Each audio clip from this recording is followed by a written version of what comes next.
Mega DSC నిర్వహణలో భారీగా అక్రమాలు జరిగాయంటూ నెల్లూరు నగరంలో వైఎస్ఆర్ కాంగ్రెస్ పార్టీ ఆధ్వర్యంలో నిరసన హోరు మిన్నంటిది. నెల్లూరు సిటీ నియోజకవర్గ ఇన్ఛార్జ్ ఎమ్మెల్సీ పర్వతిరెడ్డి చంద్రశేఖర్ రెడ్డి ఆధ్వర్యంలో వీఆర్సీ సెంటర్ వేదికగా జెన్సీ వార్ పేరుతో 4 రోజులు రిలే నిరాహార దీక్షలు ప్రారంభమయ్యాయి. మెడలో నల్ల కండువాలు ధరించి విద్యార్థులు, నిరుద్యోగ యువత, పార్టీ శ్రేణులు భారీ సంఖ్యలో దీక్షా శిబిరానికి తరలివచ్చారు. డిఎస్సీ అక్రమాలు, పేపర్ లీకేజీకి నైతిక బాధ్యత వహిస్తూ విద్యాశాఖ మంత్రి నారా లోకేష్ తక్షణమే రాజీనామా చేయాలని, ఈ స్కామ్పై సిబిఐ చేత సమగ్ర విచారణ జరిపించాలని డిమాండ్ చేశారు. అలాగే 3,000 రూపాయల నిరుద్యోగ భృతి, ఫీజు రియంబర్స్మెంట్ బకాయిలు తక్షణమే విడుదల చేయాలని విజ్ఞప్తి చేశారు.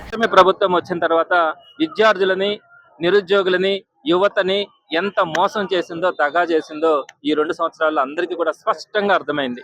ప్రధానంగా మెగా డిఎస్సి అని చెప్పి మొట్టమొదటి సంతకం చేసి 1 సంవత్సరం పాటు మీరు కాలయాపన చేసి ఆ డిఎస్సి కోసంగా 2 దొంగ జీవోలను తీసుకొని వచ్చి మీకు కావలసినటువంటి అనర్హులైనటువంటి వారిని మీరు అందలం ఎక్కించి వారందరికీ కూడా ఉద్యోగాలు ఇప్పించారు. 10 సంవత్సరాలకు పైగా కష్టపడి చదివి డిఎస్సి కోసం ప్రిపేర్ అయ్యి పరీక్ష రాసి 1:1 రేషియోలో సర్టిఫికేట్ వెరిఫికేషన్ కూడా అయిపోయిన వారందరినీ కూడా గొంతు కోసి మీకు కావాల్సినటువంటి వారికి ఉద్యోగాలు ఇచ్చుకున్నారు. దీనికి సంబంధించి సాక్ష్యాలతో సహా మేము అన్నింటినీ కూడా బయట పెట్టాం. జగన్మోహన్ రెడ్డి గారు కూడా వీటన్నిటి మీద స్పందించి ఆయన మాట్లాడడం కూడా జరిగింది. ఆ జంజీ యువత కోసం జగన్మోహన్ రెడ్డి గారు ఎంతకైనా పోరాడతామని చెప్పి ఈ రోజు హైకోర్టులో కూడా పోరాటం చేస్తా ఉన్నాం. తప్పకుండా కూడా డిఎస్సిలో అర్హులైనటువంటి వారందరికీ కూడా ఉద్యోగం ఇవ్వాలా.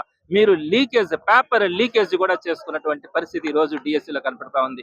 నీట్లో లీకేజ్ జరిగితే కేంద్ర మంత్రి రాజీనామా చేసినారు. మరి డిఎస్సి లీకేజ్ నవీన్ అనే వ్యక్తి ద్వారా లీకేజ్ అయిందని స్పష్టంగా ఆధారాలతో సహా చూపించాం. సార్, దానికి సంబంధించి లోకేష్ రాజీనామా చేయాలా?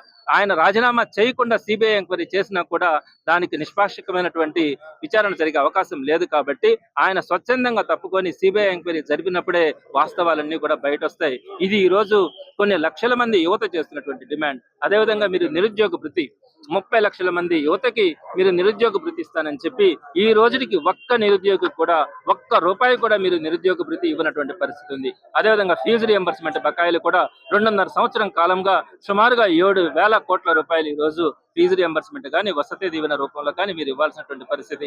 వసతి దీవెన కింద అయితే ₹1 అంటే ₹1 కూడా ఒక్క విద్యార్థికి కూడా మీరు ఇవ్వలేదంటే విద్యార్థులను ఎంత మోసం చేస్తా ఉన్నారనేది మీరు ఆలోచించుకోవాలా. వీటన్నింటి మీద కూడా ఈ రోజు ఆ జంజీ యువత తరపున వైఎస్ఆర్సీపీ ముందుండి రిలే నిరాహార దీక్షలు చేయడం కూడా జరుగుతూ ఉంది. నేను తగిన అర్హతలు సాధించి నాకు 1:1 కాల్ లెటర్ వెరిఫికేషన్ కి సర్టిఫికేట్ కూడా సక్సెస్ఫుల్ గా కంప్లీట్ అయ్యింది. కానీ ఫైనల్ మెరిట్ లిస్ట్ లో అనేది నా పేరు ఇవ్వకపోవడం చాలా బాధాకరమైనది. ఎందుకని నేను పదే ప్రశ్నించడం జరిగింది. కానీ మీ 4 పోస్టులే ఉన్నందువలన మీకు మహిళా అభ్యర్థులు ఎవరు లేరు, కానీ మీరు తగిన అర్హతకు అర్హులు కాదు అని చెప్పడం జరుగుతుంది. నేను స్పష్టంగానే అన్ని జీవోలు చూపించి మరీ మన జగన్మోహన్ రెడ్డి సార్ దగ్గర వెళ్ళినప్పుడు స్పష్టంగానే క్లారిటీగా చెప్పాను.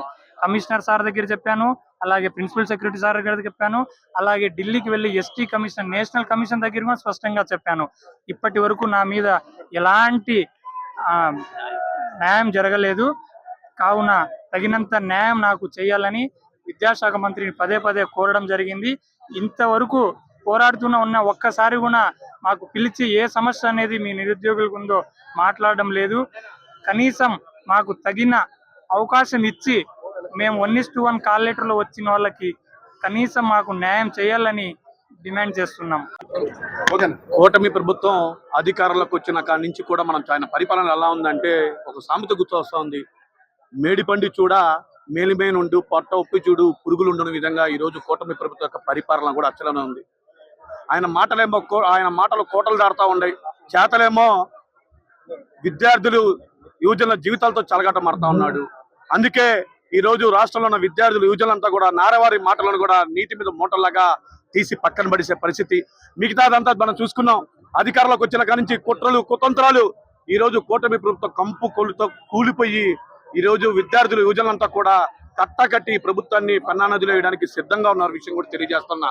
అంతేకాదు ఈ రోజు కూటమి ప్రభుత్వం అధికారంలోకి వచ్చిన తర్వాత విద్యార్థుల జీవితాలతో ఆడుకో చెలగాట మాడుతూ మనం చూసాం. ఈ రోజు అధికారంలోకి వచ్చిన తర్వాత డిఎస్సి అభ్యర్థులు చూసాం. డిఎస్ అభ్యర్థుల యొక్క నోటిఫికేషన్ రోజు నుంచి వాళ్ళకి యొక్క అపాయింట్మెంట్ ఆర్డర్ ఇచ్చే వరకు ఎన్ని అవతకలు జరిగాయో కల్లారా మనం చూడటం జరిగింది. అంతేకాదు ఆ రోజు మహనీయుడు పేదరికానికి చరువు ఆటంకం కలగకూడదని చెప్పేసి ఫీజు రింబర్స్మెంట్ పథకాన్ని ప్రవేశపెట్టడం జరిగింది. కానీ ఈ రోజు కూటమి ప్రభుత్వం అధికారంలోకి వచ్చిన తర్వాత దాన్ని నీరుగార్చే పరిస్థితి మనం చూస్తానే ఉన్నాం. సుమారు 2.5 సంవత్సరం అవుతా ఉంది. ఒక్క రూపాయి బకాయిలు కూడా ఇలా. ఈ రోజు విద్యార్థులు చాలా మంది ఇబ్బందులు పడుతున్నారు. ఉద్యోగాల కోసం వెళ్తే సర్టిఫికెట్లు అడుగుతున్నారు. సర్టిఫికెట్లు కాలేజీ కోసం కాలేజీలోకి వెళ్తే లక్షల రూపాయలు పెండింగ్ లో ఉన్నాయి. ఈ రోజు కొంతమంది విద్యార్థులు స్విగ్గీ, జొమాటో లాంటి పనులకు వెళ్తున్నారు. కొంతమంది తల్లిదండ్రులతో పన్ను బకాయిల గురించి పక్క రాష్ట్ర ముఖ్యమంత్రి రేవంత్ రెడ్డి గారు మాట్లాడిన మాటలు కూడా మనం అందరం చూసాం. కానీ కుటుంబం ఏమని అడుగుతా ఉన్నా, కాలేజీ కోసం కాలేజీలోకి వెళ్తే లక్షల రూపాయలు పెండింగ్ లో ఉన్నాయి. ఈ రోజు కొంతమంది విద్యార్థులు స్విగ్గీ, జొమాటో లాంటి పనులకు వెళ్తున్నారు. కొంతమంది తల్లిదండ్రులతో పన్ను బకాయిల గురించి పక్క రాష్ట్ర ముఖ్యమంత్రి రేవంత్ రెడ్డి గారు మాట్లాడిన మాటలు కూడా మనం అందరం చూసాం. కానీ Vishwasai NEET medical academy. Doctor కావాలనుకోవడం మీ ఆశయమైతే మీ ఆచరణకు ఒకే ఆలోచన విశ్వసాయి. నీట్ లో సీటే మీ లక్ష్యమైతే ఆ లక్ష్యాన్ని ఛేదించగలిగే ఒకే ఒక్క చోటు విశ్వసాయి. విద్యార్థుల ఆశయాన్ని, తల్లిదండ్రుల కలలు నిజం చేసుకోవడానికి నిజమైన మార్గమే విశ్వసాయి నీట్ మెడికల్ అకాడమీ. ఎందుకంటే స్థాపించిన సంవత్సరం నుంచి ఎందరో విద్యార్థుల్ని డాక్టర్లుగా మార్చి వారి ఆశయాన్ని చేరువ చేసిన విద్యా సంస్థ విశ్వసాయి. అనతి కాలంలోనే 1200కు పైగా మెడికల్ సీట్లు సాధించిన విశ్వసాయి చరిత్ర ఒక ఘనత. అపార అనుభవజ్ఞులైన డైరెక్టర్స్, అత్యుత్తమమైన ఫ్యాకల్టీ, అత్యున్నత ప్రమాణాలతో కూడిన విద్యాబోధన, ప్రణాళికాబద్ధమైన స్టడీ మెటీరియల్స్, ఎటువంటి ఒత్తిడి లేకుండా స్ట్రెస్ ఫ్రీ ఎడ్యుకేషన్ అందిస్తున్న సంస్థ విశ్వసాయి నీట్ మెడికల్ అకాడమీ. అందుకే నీట్ లో సీట్ సాధించాలంటే the one and only choice Viswasai NEET medical academy. 2027 NEET long term అడ్మిషన్లు ప్రారంభమైనవి. సంప్రదించండి Viswasai NEET medical academy, Nellore, Tirupati.